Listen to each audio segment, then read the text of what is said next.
What is going on, everybody? It's Eric Leonard back with another video from GBA Ethos.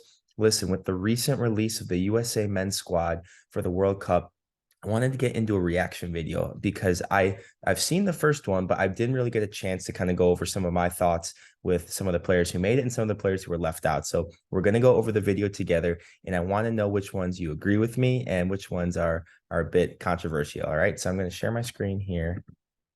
All right. Go. Okay, let's get into it right away. I'm excited for this.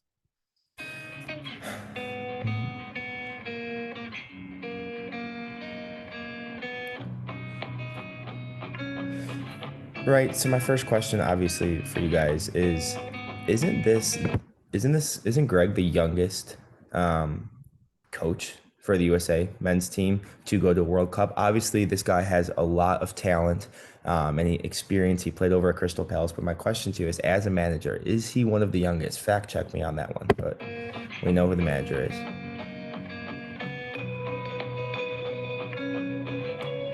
Great choice, Matt Turner. Not surprised by that one. Sean Johnson, another good year in the MLS, right? So I'm not surprised by that one either. Bit of your veteran goalkeeper on the squad. Ethan Horvath.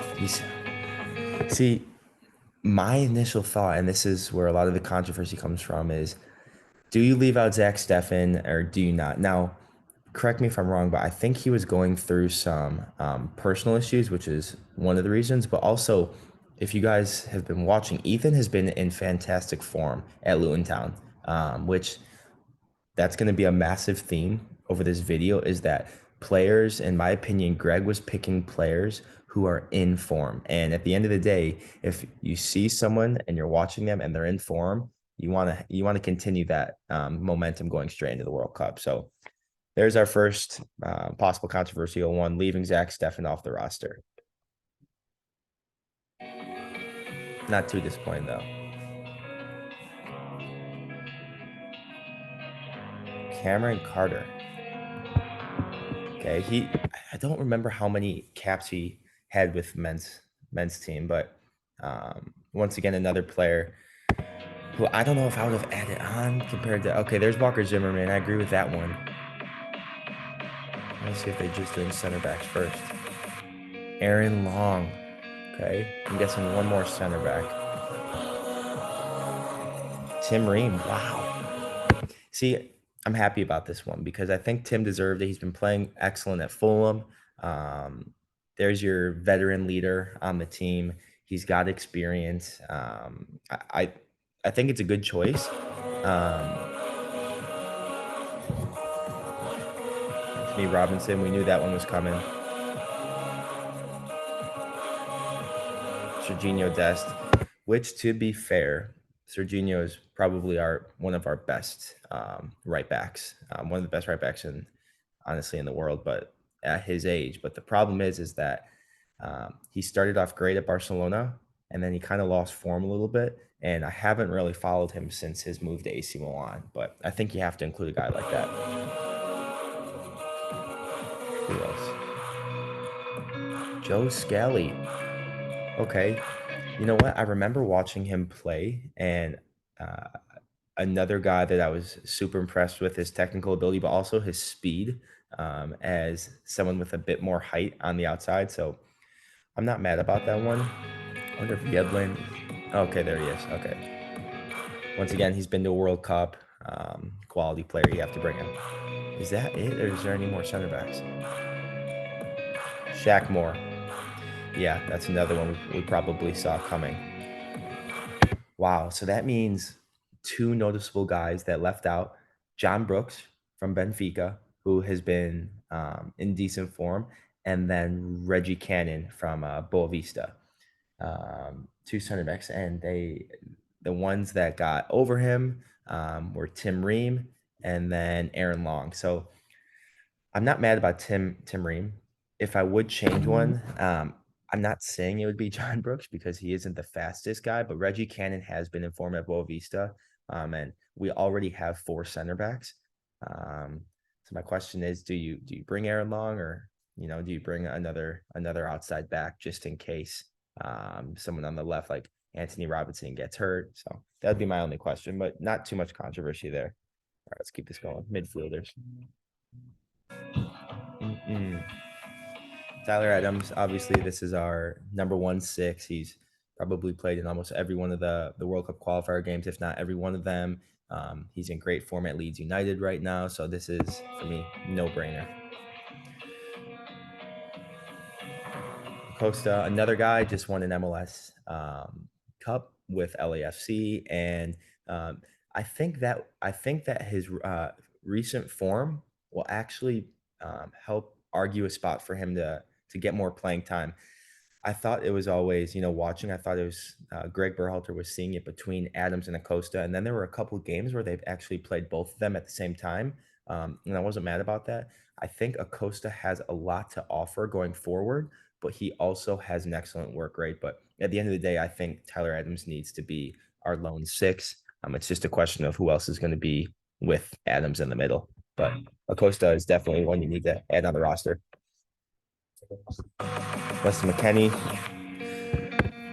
not a shock at all. Probably one of the best players on this team. Musa, another guy. If I'm being honest, I think that's our starting midfield right now. Tyler Adams, Musa as a 10, and then Weston McKennie as an 8. Just another box to box guy. Christian Roldan. You know what? He did get a lot of minutes in the World Cup qualifiers. Didn't follow him much this year at Seattle Sounders, but happy to see him appear again in the roster. Two more guys. Good. Definitely think Luca Del Torre should be going. I thought I haven't watched him other than the World Cup qualifiers, and I thought he was one of our best dribblers. Technically, he's very sharp. I did like him coming on in the second half as a sub, whether it was from Musa or Acosta when Acosta was playing. I do think Luca Del Torre has to be on the World Cup on the roster. Giovanni Reina, another young guy, another quality player. Borussia Dortmund, when he's on, he's filthy with the ball. He's attacking. He has the 1v1 attacking. I remember the clip where he dribbled like 6 guys and got the shot off. I think that was in World Cup qualifiers when he got subbed in the last 13, 14 minutes of the game. But he's another face that you just need, with his ability, you need to add into the roster. I'm looking for one more player. There he is, Brendan Aronson, Leeds United guy, another guy who's should be arguably starting. So it's gonna be tough for the midfield selection. But honestly, at the end of the day, that's what you want. You want competition, and you want the best guys competing for those 3 spots. Now, if that's okay, so that means 2 guys that they left out are Brandon Vasquez, FC Cincinnati, 18 goals, 8 assists. Younger guy. I thought he might have a potential to get the call up, but they ended up going with Christian Roldan, which is fine. And then the other guy, and I'm going to count him as a midfielder because there's a lot more to talk about with the forwards, is because he can play outside as a winger. Paul Arriola.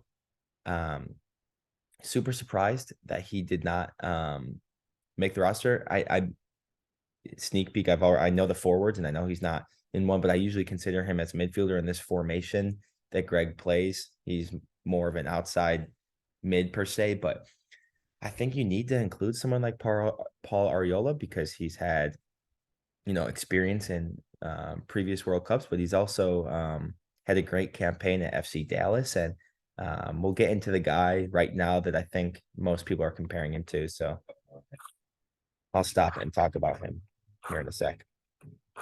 That's the first guy, Jordan Morris, right? Now, I'm a big Jordan Morris fan, always have been. I think his work rate is unmatched. I think when he's on, he's a strong player. I think he's able to hold people off, and I think he can attack down the sides.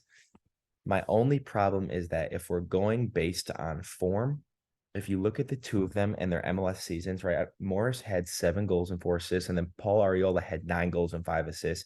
And FC Dallas ended up making it farther than Seattle Sounders. So it's tough. Once again, it's one of those controversial decisions. But for me, if I'm Greg, I would probably have chosen Paul Arriola, but instead of Jordan Morris. But that's just me. So we got some good ones coming up, though. Christian Pulisic, no brainer, probably our captain.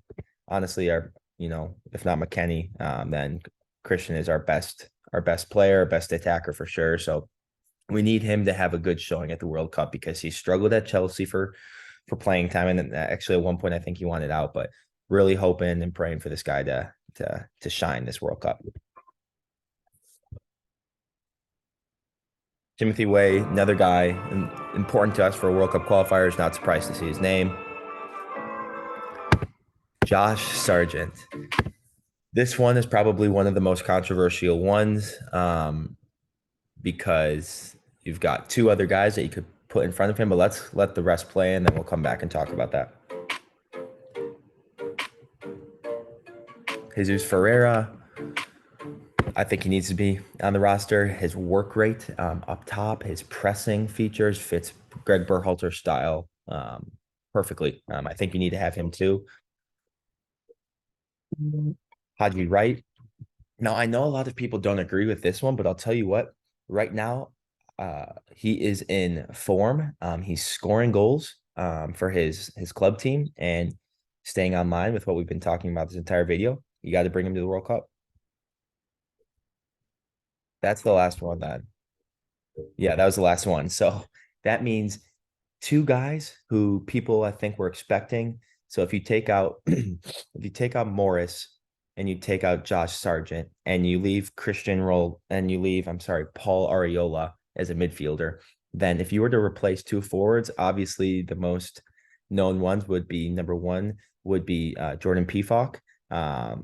Had a great start, great for his campaign in the Bundesliga, and made a big argument for him to come to the World Cup, but then kind of fell off a little bit.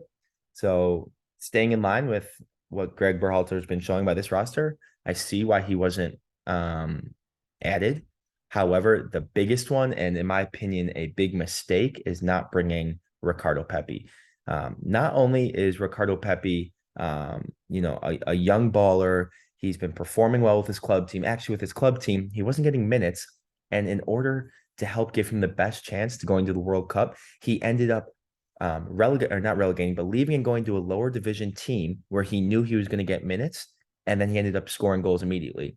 He also has the most goals in our World Cup qualifying campaign. So I don't know how you leave someone out like that, especially when he's been so intricate to the USA's success on the field. So that'll be my question. And what I'll be watching for is how does the U.S. men's national team do without the likes of Ricardo Pepi, especially, but without a more of a veteran guy up top, Paul Arriola, and then Pefok as well. So guys, I hope you enjoyed the video. If you like this, please comment down below. Let me know your thoughts, and then maybe we'll do another video and we can go over another team coming up soon. Thanks, guys.